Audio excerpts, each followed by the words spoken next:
Hello and welcome to another episode of The Advantage. I am your host, Michael Fiddle. Today is Tuesday, May 21st, and on today's podcast, we are recording live and doing a conference finals breakdown. We are going to go through both series, Celtics versus the Indiana Pacers, the Dallas Mavericks taking on the Minnesota Timberwolves out west. We will go through game one.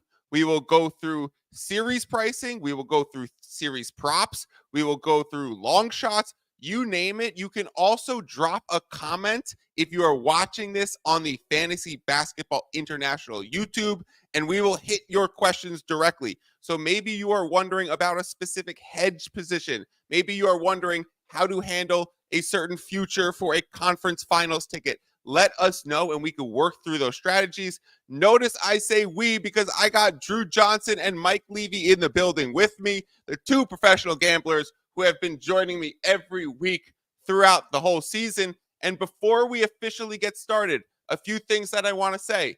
First, please follow me on Twitter at FiddlesPicks. Sign up for my free gambling newsletter, the fiddlespicks.substack.com free gambling newsletter. That is where I send out all of my picks and write-ups. If you like what the podcast talks about, you might like the stuff that I write about. Of course, like I said, you could watch this video on the Fantasy Basketball International YouTube channel. Let's get it popping. I'm the type to get shit done. You the type to observe.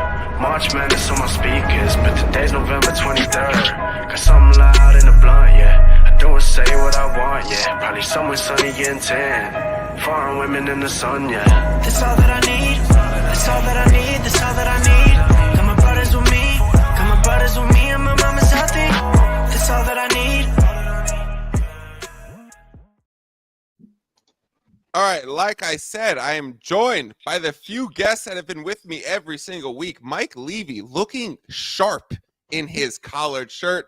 Drew Johnson looking more like me, like we just woke up. For me, it is 9 a.m. on the West Coast. This is an earlier start time than usual. We have my dog named Bronny Boolin sleeping still. So we are going to get through this slate. I'm going to throw it to Mike first because you look so sharp. This obviously has to come to you. Who do you want to win these series, and who do you think wins these series?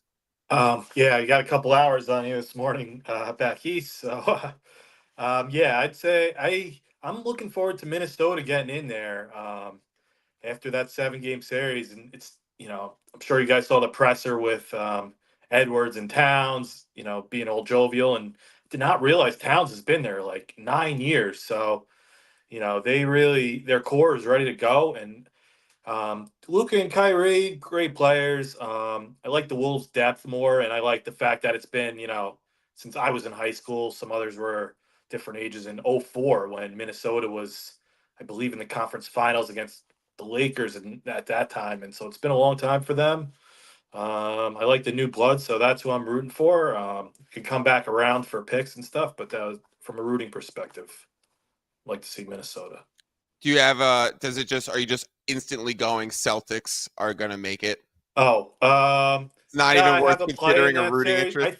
I think it'll be a longer series than people think, but I don't see the Celtics losing the series, but have a play on that for when we get back to it later. Drew, any difference in who you think wins versus who you want to win? And we're going to get through all the betting stuff first, but I just want to this is more out west, going to be such an intense series for like true hoop fans, and I know the three of us are. So who do you want to win? Who do you think wins? I again want to see Minnesota win. I want to see Ant just become a god at 22. I think that would be the best narrative. Excuse me, of the entire playoffs, and I think that kind of has been the narrative of the playoffs so far. Is Ant's ascension. Obviously, Luka and Kyrie, especially with a little bit of rest now, hopefully they could get those injuries a little bit sorted anyways. I expect this to be a good matchup for Dallas, though. I think when it comes to execution down the stretch, Dallas is going to out-execute Minnesota the majority of the time on offense. And I think it'll be a question of can Minnesota's defense keep their offense in the game? Because if they can't, Dallas is going to probably take this series in 6, in my opinion. That is a interesting betting angle because there's so many ways to dissect that down into, do we look at some unders? Do we even look at team total unders? Already things that I have questions for you guys and want to get into. Let's start off out east because the game happens tonight. So if we do have any good bets, and we are recording this podcast live, people can get those things in now. I want to review the line movement for game 1 and what's been happening in the market. Game 1, Celtics opened at FanDuel at minus 10.5. It opened at DraftKings at minus 9. I grabbed it with the swiftness. It moved to 9.5 pretty instantly. And then it's hovered, kind of bouncing back and forth between 9.5 and now out to pretty much a consensus 10.5 in the market. So we are seeing Celtics action come in, but you are playing into a long number past the key numbers of 5, 6, 7, and 8, the 4 most common outcomes. You're playing into the fact that NBA playoffs have more blowouts, and over 60% of the games have been 10-plus point discrepancies. That's what you need out of this Celtics game. The Celtics games in particular are like 80%, 10 points plus, either direction, win or lose. So, I mean, it's kind of not scary to play a minus 9, minus 9.5. I question if you still played at minus 10. And in the total, it opened at 223, 223 and a half. It is now down to 222, 221 and a half. I grabbed it under 221. There's still places where you can grab a 222, which would be great. So those are the kind of the market moves in each direction. I'm on Celtics and the under. Mike, are you on any tickets pregame for Celtics game 1? Not for game 1, but I do have a series bet there that I saw that I was kind of surprised. It looked like good value. That's widely found is Indiana plus 2.5 games for the series, which is plus 125. So if they lose in 6, obviously that's what we're banking on.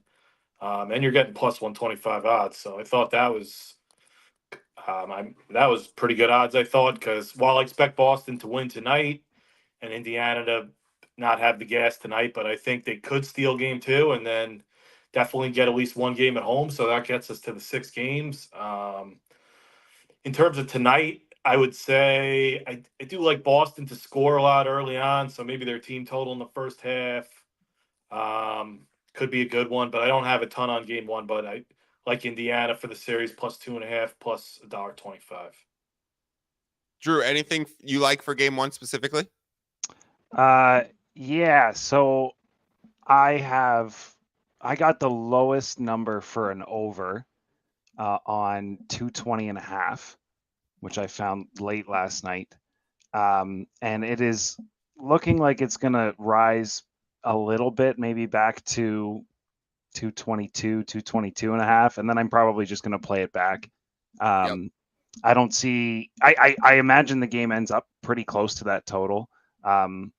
I expect it to be a higher scoring game than most people do. I know that some people on the Action Network have released unders, and you've also picked an under yourself. I could see it going the other way, but I don't want to. I'm not going to put much skin on that, to be honest with you. With everybody else going against me, I don't like those spots typically if I can avoid them. So if I can just play both sides, that'll be great. So I've been looking at some player props, and I think immediately when a Boston Celtics game is being played, and immediately when, especially the Indiana Pacers with how much they run and gun, you just have to look at the threes market and see if you could pick off any discrepancies. I did this in the Cavs series where I was like, Evan Mobley is going to have to shoot some threes, and his over-under for hitting 1 3 was plus 180, and the 2 times I recommended it were the 2 games that he hit it. So I actually didn't even play them myself because I was hoping Jared Allen came back, and that was the impetus to then go play it hard. It still ended up hitting, even with Jared Allen remaining out for that entire series. So I'm looking at this threes market, and I'm like, Andrew Nembhard is plus 185 to hit 2 threes. And like, he's going to have to launch the ball if they want to keep pace with the Boston Celtics. I'm probably not going to bet it, but Tyrese Halliburton's under 3.5 threes at minus 115 literally just moved before my eyes to minus 120 as I'm saying it on the pod. I think they're going to bring so much ball pressure on Tyrese. I think that what the Celtics are going to do is try and get the ball out of Halliburton's hands and make him a facilitator, because when he is aggressive and when he looks for his shot and when he is launching that deep three and he takes that first deep three and he like either makes it or comes really close, what he's doing is he's spacing out the defense and he's pulling you closer to him, which creates more room behind you, and then a screen has to come higher, and then he's got more room to operate. He picks up more speed, makes his cut, does his Euro step at the 3-point line, and then like does his either floater in the lane or kicks it out for a three. I think the Celtics want to stop that exact play and get it out of his hands. I don't think betting under Tyrese's three prop is wise because they're going to need to have him with such volume. That's why I like the Nembhard play plus 185. I'm just simply trying to pick off plus odds early in the series on players with 3-point props who I think are going to get heavy minutes. And you could just say they're going to be forced to shoot 43s as a team. Any thoughts on that, Drew? I agree. I have a couple of obscure prop bets on this game, actually. Yeah. I expect Obi Toppin to have a little more energy than everybody else on the Pacers at the moment, considering he's averaged under 18 minutes or so per game for the entirety of the last series. His over-under on total assists and rebounds is currently 5.5. This is on Sports Interaction, plus 110 odds. And he has gone over that more than 50% of the time over the course of these last few weeks. So I picked that off. And then I also grabbed Aaron Nesmith over 2 turnovers, or so over 1.5 turnovers, plus 175. He has had a turnover in every game.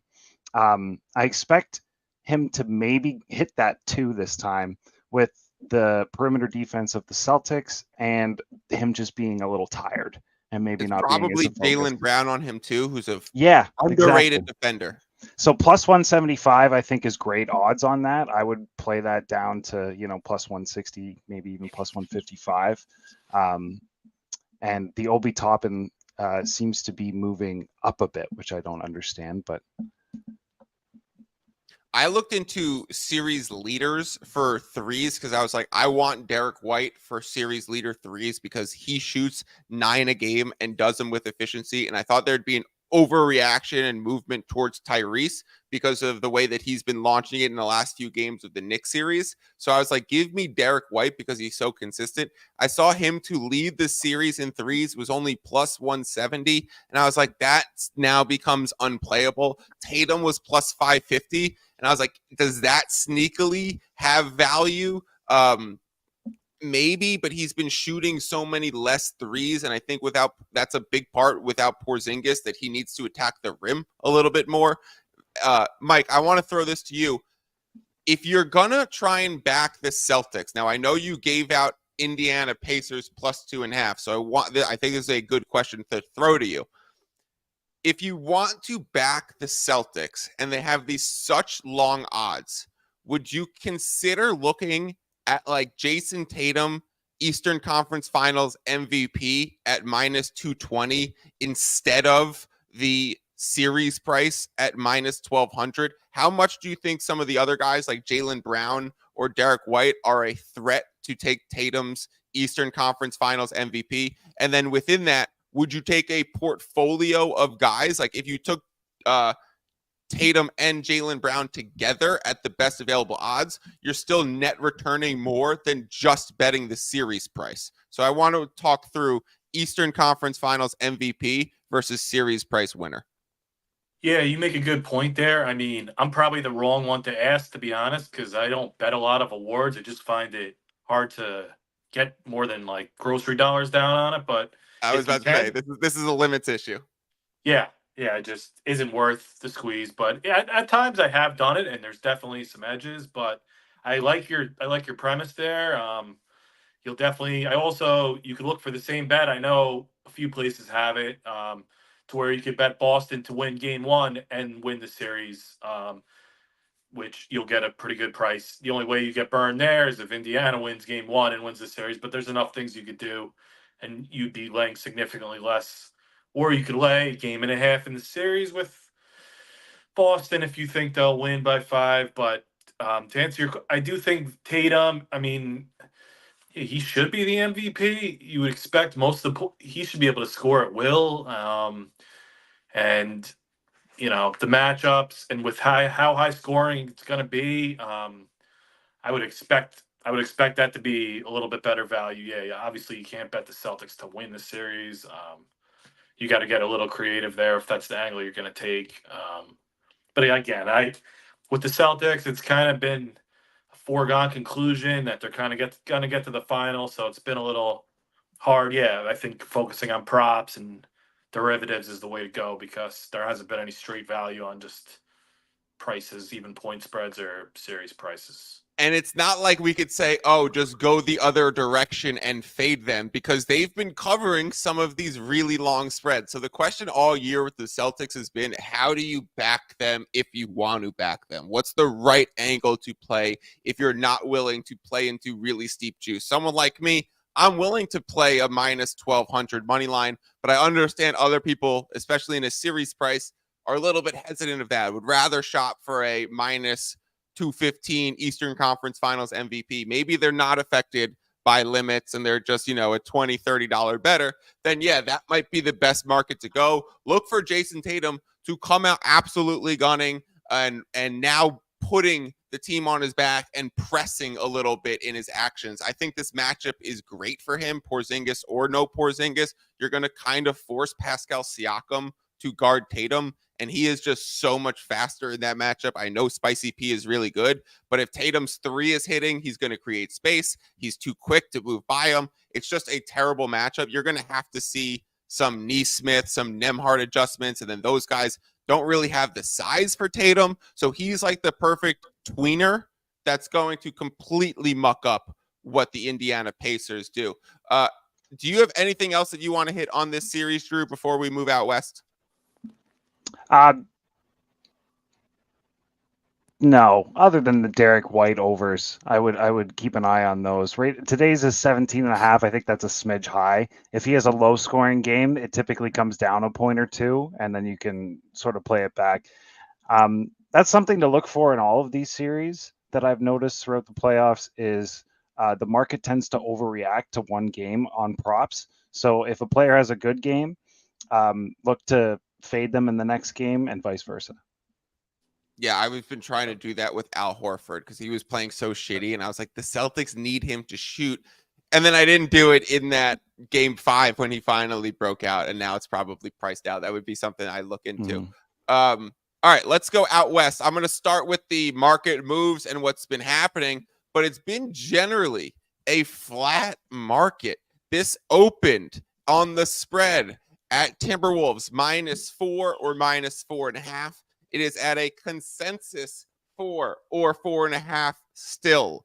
On the total, it opened at 205.5. It is at a consensus 207, 207.5. So a little bit of oversteam, but that oversteam was like 10 minutes worth. The 205s were very quickly swooped up and turned to 206s, 206.5. And I'm wondering, when does that start to dip back down, and does it? So it's been generally a flat market, something where you're not going to grab a ton of CLV. There is consensus within these lines. For me, and the way I attack the board, that doesn't scream strong opinion, strong value in any direction. So Drew, I'll throw it to you. First take on Mavs Wolves game 1 pricing. I think it's about right considering the Wolves are at home and how they looked against the champs. I also think like both of these teams could be on a letdown game. We've seen the Mavericks come out in game 1s so far this playoffs and just not show up. It's like they're playing a random game at the end of January nobody cares about against the Charlotte Hornets or something like that. So we could see some good coaching and them, actually taking it seriously finally, especially against this Wolves team. Like, you have to come out and punch with them. But the Wolves could come out, especially, we talked about this before the pod. Cat could come out with too much energy. He could be on winner's tilt here, get himself in foul trouble early. So I could see this game going either way. I do expect more defense to be played, though, and was leaning towards the under myself.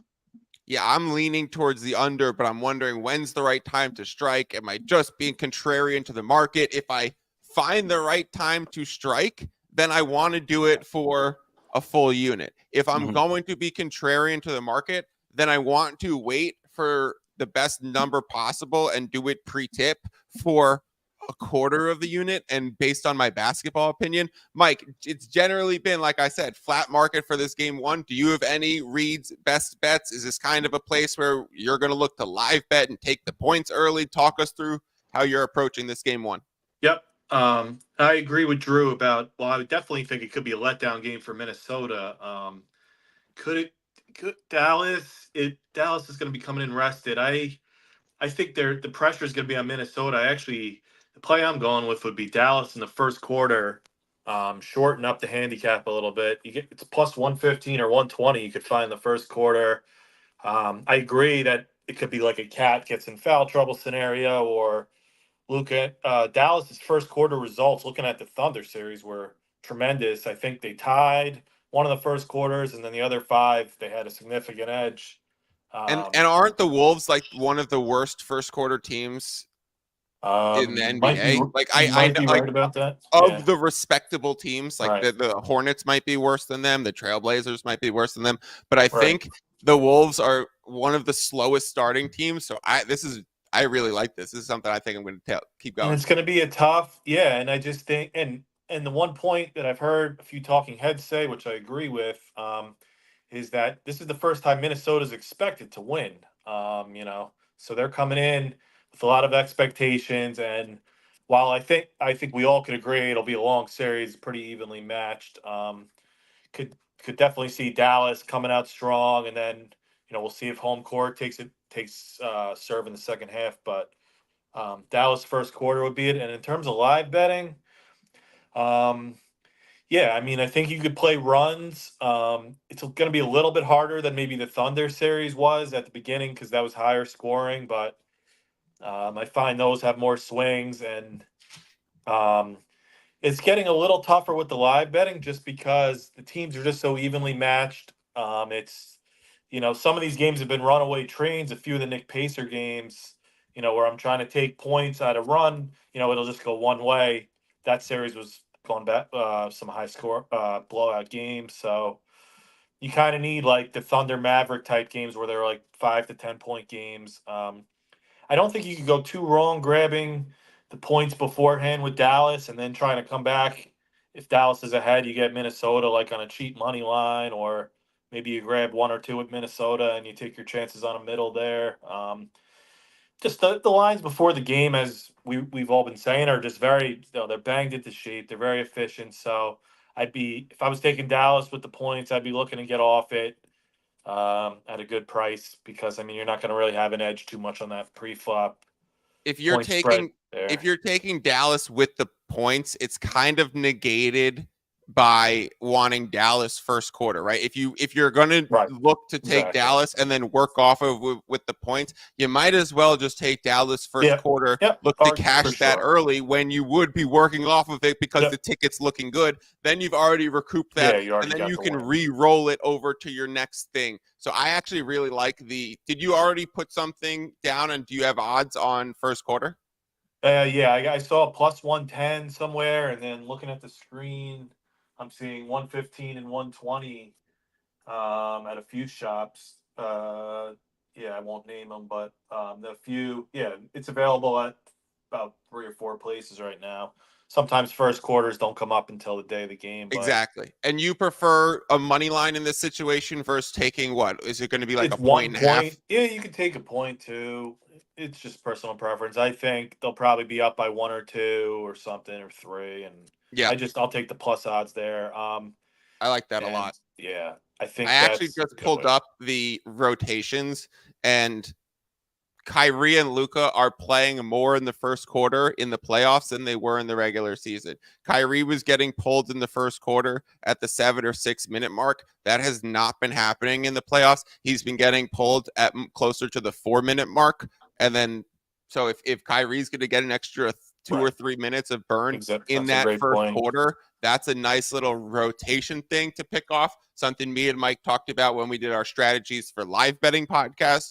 Was it last week or 2 weeks ago? Yep. We talked Yeah. about start to notice how rotations change in the playoffs, and that could alter an adjustment. Drew, if Kyrie is playing some extra minutes, do we finally go look at his props? Is he the guy that maybe is taking an overreaction and a downswing to not having the biggest offensive output last series against the Thunder? The Thunder were clearly trying to get the ball out of his hands and direct the attacks towards PJ Washington and Derrick Jones Jr.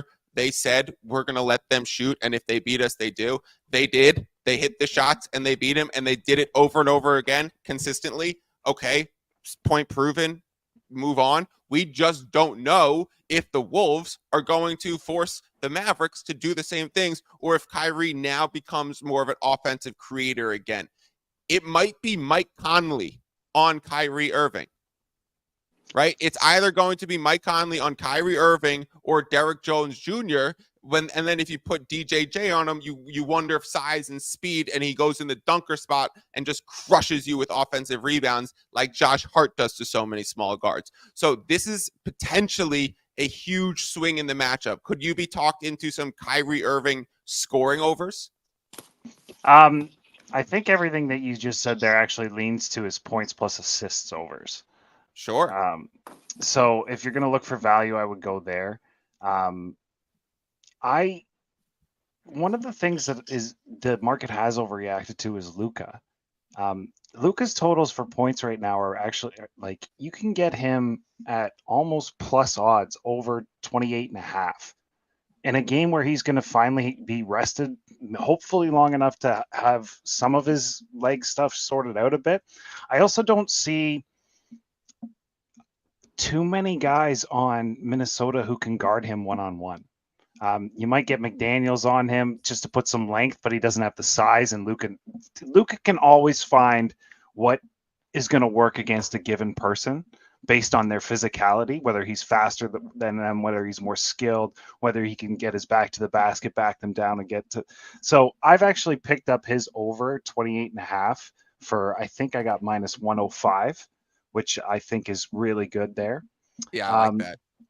One of the other things I just saw is Mike Conley over rebounds from a pure numbers perspective. It's at 3.5. Now I know the Mavs are probably a bit better on the rebounding front as a whole than the Nuggets were, with shots coming off long and that kind of thing. They just have more movement, more big guys, more athleticism.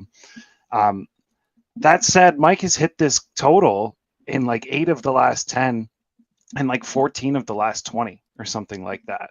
And getting plus 115 on that from a purely numbers perspective is, I think, a decent play.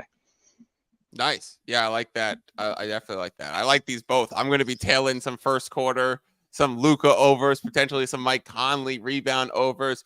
If you guys are watching on YouTube, comment any bets that you want us to discuss. Let's talk quickly about the series pricing for this, Mike. Do you have any reaction to Dallas Mavericks plus 140? If we're talking about looking at them first quarter, if we're looking at them to potentially steal game one, take home court advantage, come in rested, kind of be a matchup nightmare, is plus money on the Mavericks a good direction for a series bet? If you had a Wolves ticket, are you looking to hedge, or am I speaking something into existence that you feel opposite of? Yeah, no, I think those are both good points. I actually have a small ticket on the Wolves to win the West at 12-1. Are you I don't hedging know. that? What's that? Do you plan? Obviously, you don't have to make up your mindset now because it's Yeah, I'm 30 hours before the game. I'm contemplating letting it ride, but I'll probably just take a small piece back. But um, I think Minnesota will probably win the series, and I don't have that much invested. But I don't think you could go too wrong taking Dallas plus the 140 there, and then take plus on Minnesota later on. I did that in a Denver Minnesota series. I ended up having Denver after game one, and I ended up taking Minnesota in game seven. So I had plus 110 on one side and plus 165 on the other. And while it wasn't a huge earn, it was nice that the plus 165 came in, and you're taking your risk off the table. You're making a little profit. You're hitting a single and you're moving on. Yeah, Yep. sometimes you would have made more leaving the bet, but again, that's just a lot of is Yeah, and then you personal watch a preference. 20-point comeback in the fourth quarter Right. while being on a Denver ticket like I was, and you're like, oh, what? And you can't even work off of it because you think, well, the Wolves are going to be gassed out. This run is going to stop Right. at some point soon. And we're in Denver, and this team is so comfortable in the fourth quarter. But no, the Wolves just keep fucking taking it to them. Would you ever get cute, Mike, and try and do something like you're talking about with Indiana plus games and try and middle a series with your future? Yeah, that's not a terrible idea. Like if you took down what I'm Could do saying to the that. audience, because I know you understand me. Right. What I'm saying to anyone watching is I'm asking Mike if he would take the Dallas Mavericks plus 1.5 games as his instead of the plus 140 on the series price, because if this goes 7, then he automatically wins the Maverick side, and if the Wolves win, his 12-1 ticket goes. So with middles, it's kind of like when you play Monopoly and you pass go and collect 200, you can sometimes set yourself up for a situation to pass go and collect 400 and win all your bets, which increases ceiling while also mitigating risk and initiating some of that hedge. Because, of course, if the Wolves won and if the Mavericks won outright and the Wolves ticket was dead, then Mike would lose the 12-1, but still win the Mavericks plus 1.5. Obviously, you're doing it at different odds, so your risk rewards, but these things are within value ranges of each other. So whatever the given price is for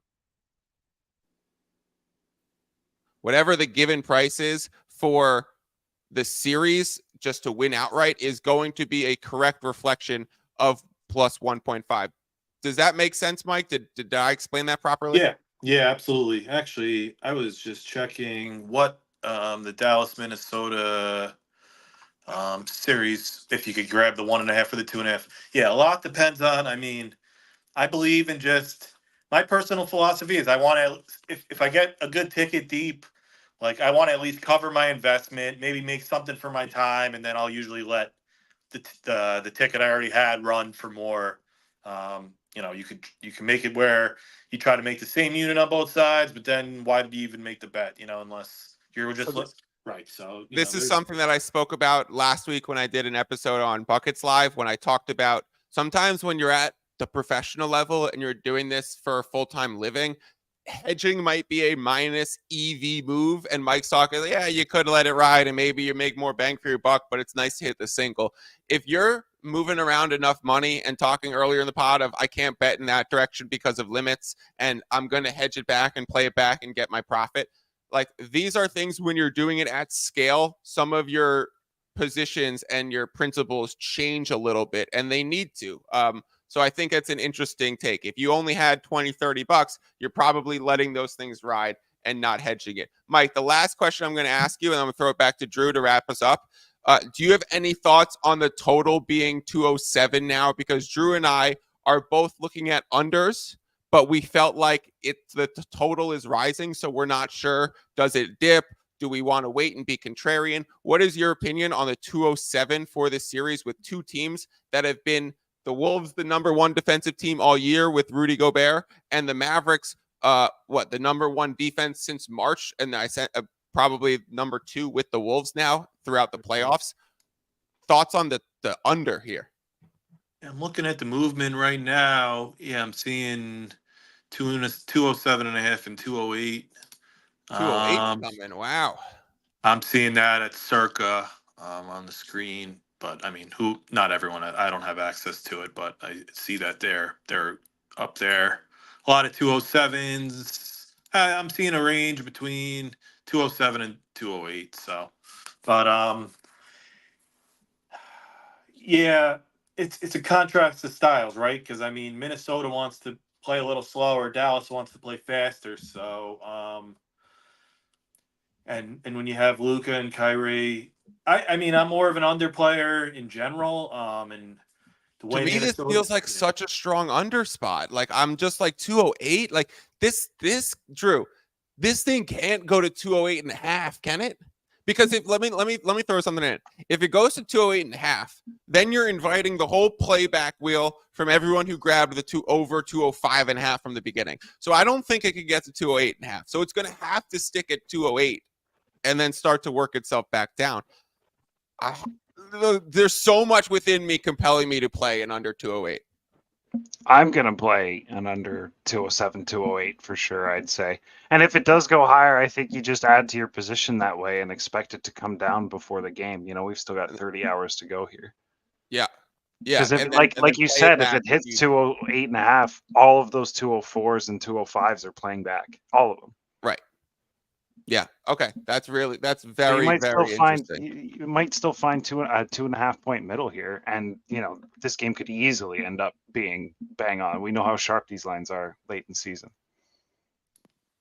Wow. This is very interesting. All right. I think that's the best way. Is there any player props that we want to talk about for this series? Or are there any series leaders, things that we want to talk about? Drew, when you mentioned Kyrie's points plus assists, I just took a gander at Kyrie to be the assist leader. It's like 26-1. Is that a long shot that could entice you? Obviously, you got Mike Conley and Ant on the other side who are kind of distributing duties. So, but I mean, Luca also just such a hog with the stats. Not, you get what I mean.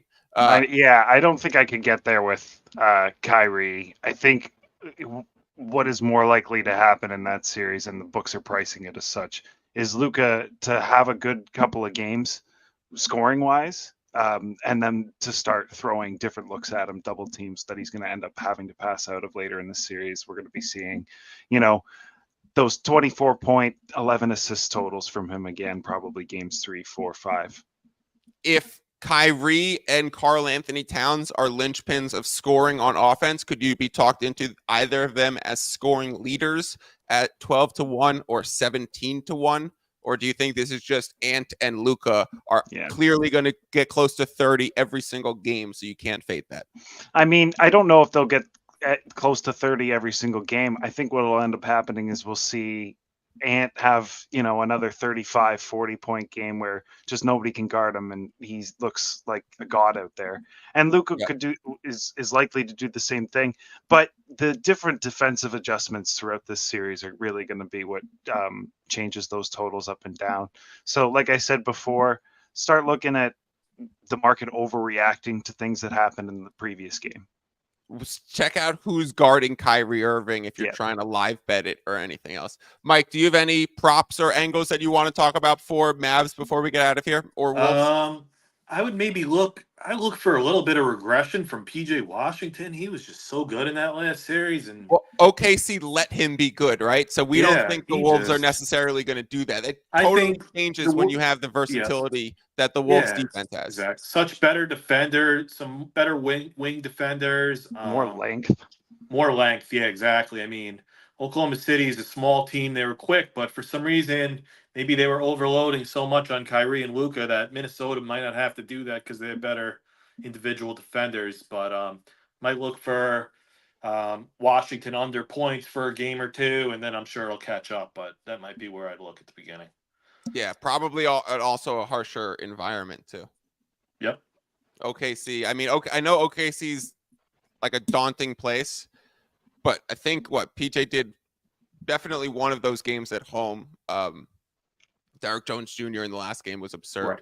So yeah, we'll have to see if they can maintain this on the road against Finch, who people are now wondering if that coach of the year should have gone to Finch instead of Dagnall. All right, that's going to wrap us up for our conference finals betting preview. Thank you to Drew. Thank you to Mike for helping us out. A lot of great bets to go through. Of course, also check out the podcast that I did yesterday with Austin, where we reviewed just all of round 2 and even the NBA draft lottery and thoughts about that. So it was a real basketball heavy, less gambling podcast. We did talk about some gambling stuff. We did have some blackjack dealers in the comments that we were making jokes with. It was definitely a fun time, so go check that out. And of course, reminder to sign up for the fiddlespicks.substack.com free gambling newsletter and check this video out on Fantasy Basketball International. Thank you for everyone for watching, and peace out.